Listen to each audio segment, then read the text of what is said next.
Hi everyone, it's William back again with the Grand Duke Dmitri YouTube series based on his diaries and correspondence. We are in 1939 again today, and Dmitri actually barely makes it onto the cast list today. We're still doing, this is part 5 of the Grunwald letter to Maria, Grand Duchess Maria, written on the 6th, the 3rd of June, 1939. And he has now finished, for the moment, with ripping into Dmitri.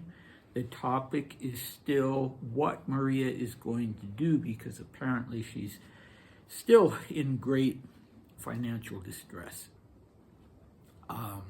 So Grunwald is moving on now to her son, Prince Lennart, and what he can and should be doing to help his mother. So if you are a person with a particular interest in Grand Duchess Maria, then you will enjoy this one. If you're not so much interested in her, then, bear with me anyway. This is, an important part of our overall understanding of what Dmitri's life was like at this time, even though we have to not take anything that Grunwald says as gospel truth, because he really seems to have had an axe to grind. I'm not sure what it was exactly that he wanted to establish in relationship to Maria, but he was really kind of being divisive and sort of,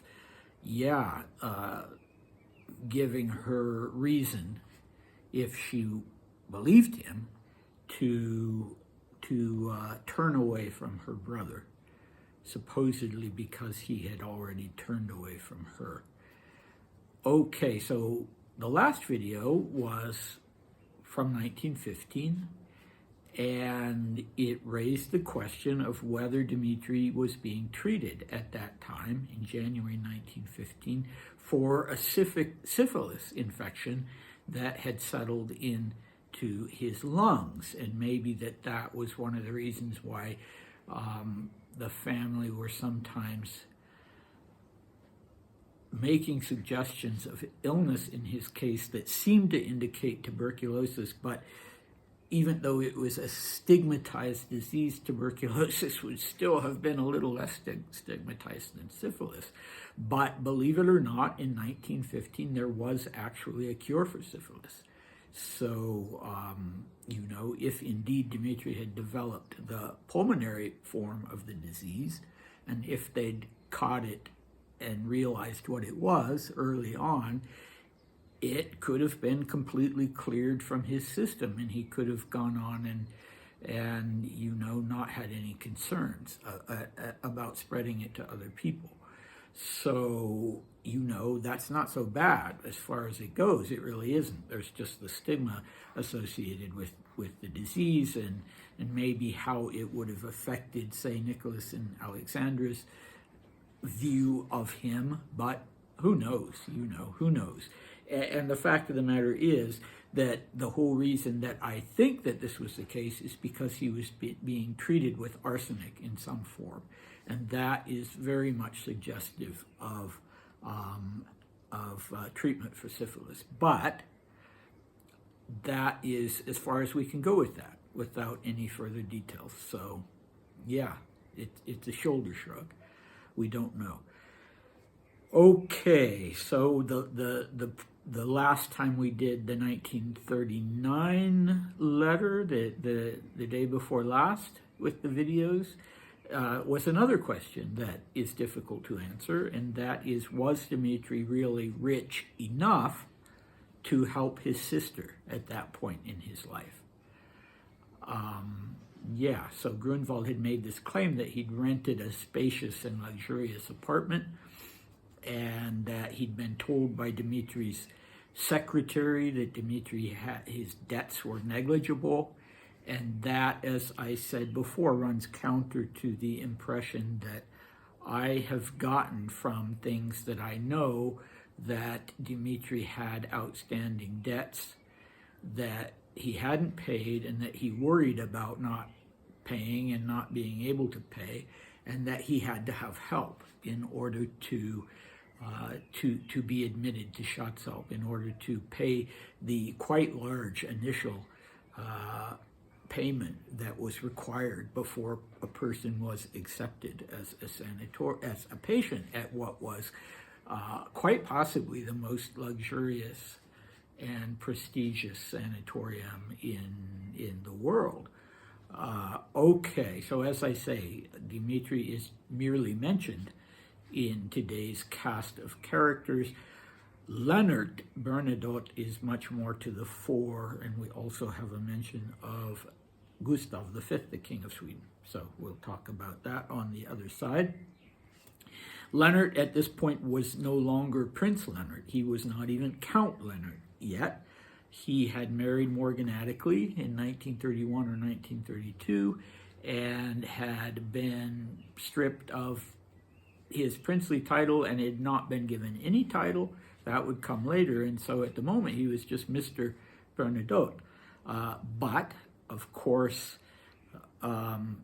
Grunwald, not wanting to antagonize Maria in any way, refers to him by his princely title. So here we go. As for Prince Lennart, you were kind enough, madam, to inform me last year of the nature of the proposals he made to you at that time. They were more than modest, alas, but I believe I said, and I permit myself to repeat it now, that however modest they may be and however limited with respect to duration, you would have to accept them and then see what happens next. It seems to me that by accepting this support from Prince Lennart and not demanding an identical monthly payment from Grand Duke Dmitri, it would perhaps not be impossible for you to obtain a contribution of the same significance from the King of Sweden or from one of your friends. Where there is a firm foundation, there is always room for conversation. The idea of providing for an imperial highness will frighten anyone, even a crowned head, because we no longer live in the time of Catherine the Great. Limited participation in advance in the relief of a family member or friend makes it much harder to avoid the matter entirely, but its necessity must not be doubted, and it will be, so long as your Imperial Highness is imagined to be swimming in American gold. So let me kind of put this in other words in case it's a bit confusing. So Grunwald seems to think and is advising Maria that if she accepts a little bit from Lennart, and then also a little bit from the King of Sweden and anyone else who's willing to contribute, then she'll be able to build on that to get more out of them. I'm not sure that his logic is correct in that, with this statement that, well, you know, once things are kind of on a sure foundation and you're getting a little bit coming in steadily every month, then you'll be able to say, oh, well, by the way, it's just I'm not able to make ends meet. Okay, I don't know if that would necessarily work or backfire, but anyway, that's what he's advising her, and why he says that it would be advantageous for her to not ask. So Lennart apparently has offered her a monthly allowance for a limited period of time, and Grunwald's advice apparently is that he should not ask for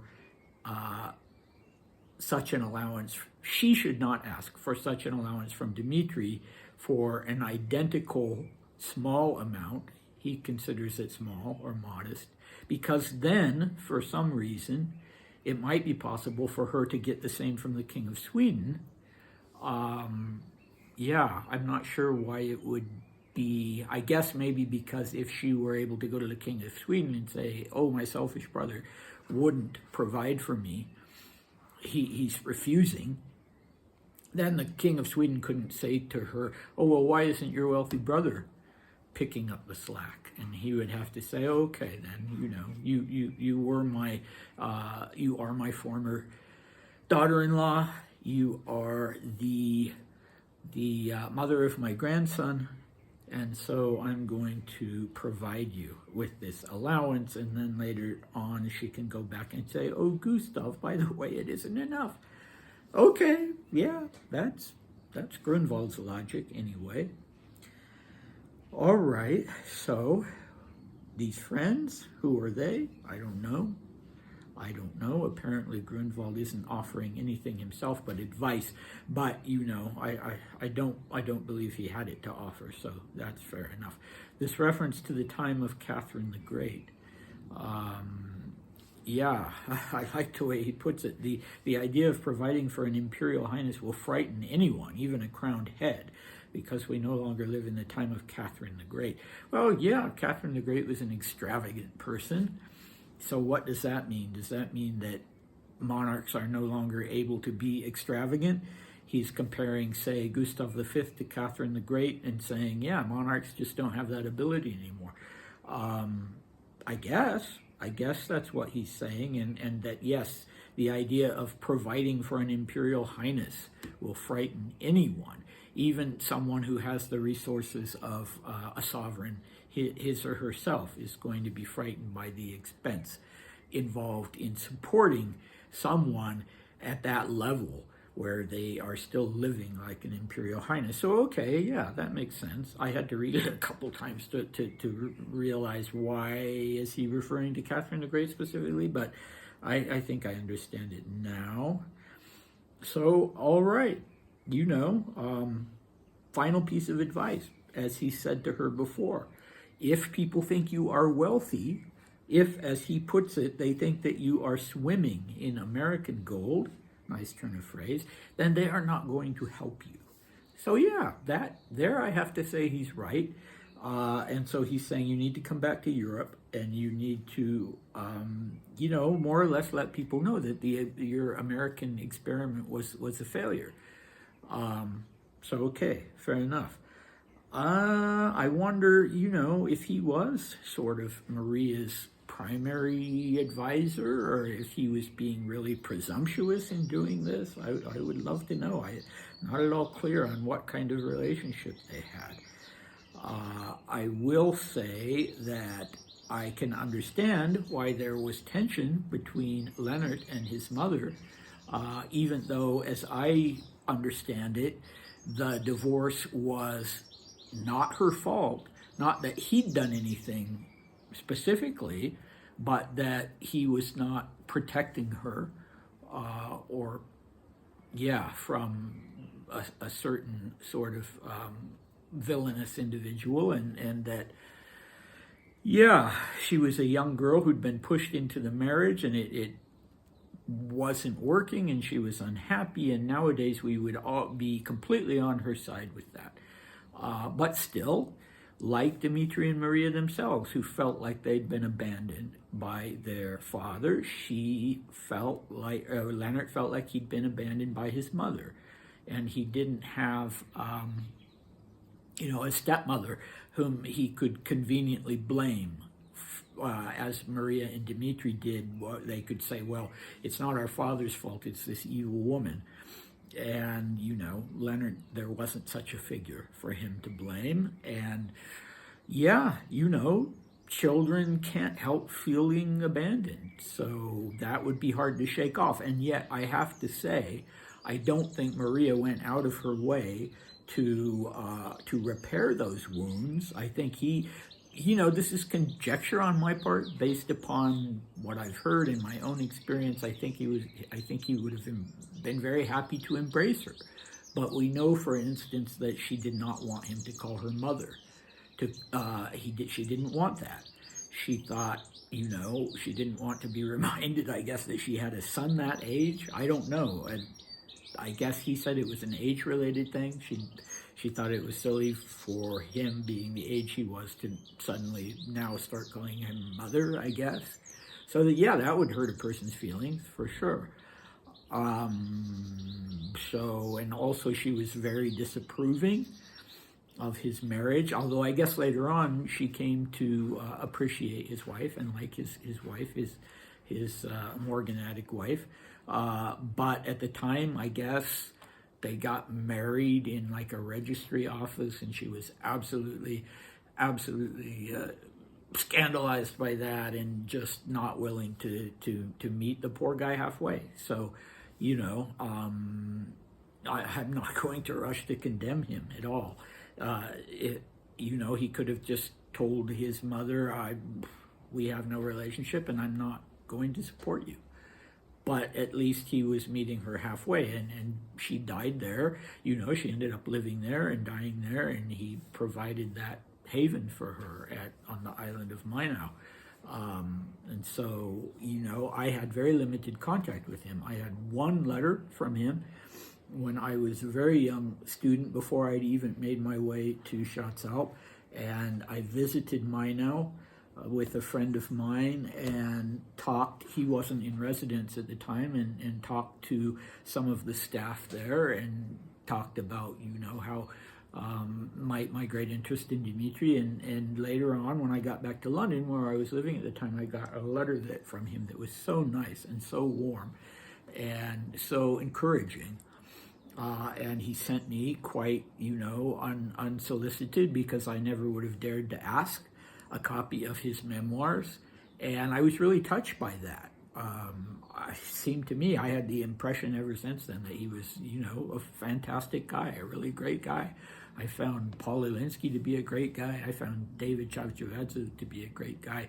You know, maybe they'd been more difficult people earlier in their lives, but by the time I had the grand opportunity to meet them, they were just very helpful and encouraging in every way they could be. So I feel like I have to squeeze that in. Anyway, yeah, what do we have next time? Well, we will have Dmitri all alone. A very rare occasion, very rare thing for him. All alone with no companions at Ilinskaya, except for servants. And we will have then, for our next 1939 diary entry, we'll be talking about,